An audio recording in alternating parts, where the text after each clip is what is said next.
ಕನ್ನಡಿಗರಿಗೆ ನಮಸ್ಕಾರ. ನೀವು ನೋಡ್ತಾ ಇದ್ರಿ ಬಿಬಿ ನ್ಯೂಸ್ ಕನ್ನಡ. ನಾನು ಅಕ್ಷತಾ ಕುಲಕರ್ಣಿ. ವಿಶ್ವದಲ್ಲಿ ಅತಿ ಹೆಚ್ಚು ಸಾಲ ಹೊಂದಿರುವ ದೇಶ ಯಾವುದು ಗೊತ್ತಾ? 2025-26 ಆರ್ಥಿಕ ಸಮೀಕ್ಷೆಯ ಪಟ್ಟಿಯಲ್ಲಿ ಭಾರತ ಯಾವ ಸ್ಥಾನದಲ್ಲಿದೆ? ಪ್ರಪಂಚಕ್ಕೆ ದೊಡ್ಡಣ್ಣ ಎನಿಸಿಕೊಂಡಿರುವ ಅಮೆರಿಕದ ಸಾಲ ಎಲ್ಲಾ ದೇಶಗಳನ್ನ ಮೀರಿಸುವಂತಿದೆಯಾ? ಇಲ್ಲಿದೆ ಈ ಕುರಿತು ಒಂದು ವಿಶೇಷ ವರದಿ.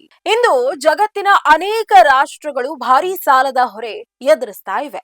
ಯುದ್ಧ, ಅಭಿವೃದ್ಧಿ ಯೋಜನೆಗಳು ಮತ್ತು ಸಾಮಾಜಿಕ ಕಲ್ಯಾಣ ವೆಚ್ಚಗಳ ಕಾರಣದಿಂದಾಗಿ ದೇಶಗಳು ಸಾಲಗಳ ಮೇಲೆ ಹೆಚ್ಚು ಅವಲಂಬಿತವಾಗಿದೆ.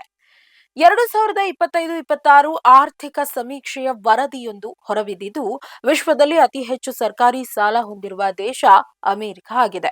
ಅಮೆರಿಕದ ಒಟ್ಟು ಸರ್ಕಾರಿ ಸಾಲವು ಸುಮಾರು $38.3 ಟ್ರಿಲಿಯನ್ ಆಗಿದ್ದು, ಹೆಚ್ಚುತ್ತಾ ಇರುವ ಮಿಲಿಟರಿ ವೆಚ್ಚ ಮತ್ತು ಕಲ್ಯಾಣ ಯೋಜನೆಗಳೇ ಇದಕ್ಕೆ ಪ್ರಮುಖ ಕಾರಣವೆಂದು ಹೇಳಲಾಗಿದೆ. ಸಾಲದ ಪಟ್ಟಿಯಲ್ಲಿ ಚೀನಾ 2ನೇ ಸ್ಥಾನದಲ್ಲಿದೆ. ಚೀನಾದ ಒಟ್ಟು ಸರ್ಕಾರಿ ಸಾಲವು ಸುಮಾರು $18.7 ಟ್ರಿಲಿಯನ್ ಆಗಿದೆ. ಮೂಲ ಸೌಕರ್ಯ ಅಭಿವೃದ್ಧಿ ಹಾಗೂ ಆರ್ಥಿಕ ಉತ್ತೇಜನ ಯೋಜನೆಗಳಿಗಾಗಿ ಚೀನಾ ಭಾರೀ ಪ್ರಮಾಣದಲ್ಲಿ ಸಾಲ ಪಡೆದುಕೊಂಡಿದೆ. ಇನ್ನು ಜಪಾನ್ 3ನೇ ಸ್ಥಾನದಲ್ಲಿದ್ದು, ಈ ದೇಶದ ಸರ್ಕಾರಿ ಸಾಲವು $9.8 ಟ್ರಿಲಿಯನ್ ಆಗಿದೆ.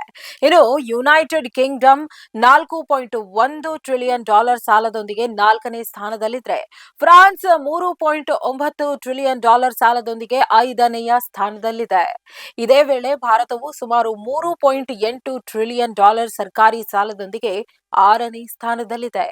ಅಭಿವೃದ್ಧಿ ಯೋಜನೆಗಳು, ಜನಸಂಖ್ಯೆ ಹೆಚ್ಚಳ ಮತ್ತು ವಿವಿಧ ಸರ್ಕಾರಿ ವೆಚ್ಚಗಳು ಭಾರತದ ಸಾಲದ ಪ್ರಮಾಣ ಹೆಚ್ಚಾಗಲು ಕಾರಣವಾಗಿವೆ.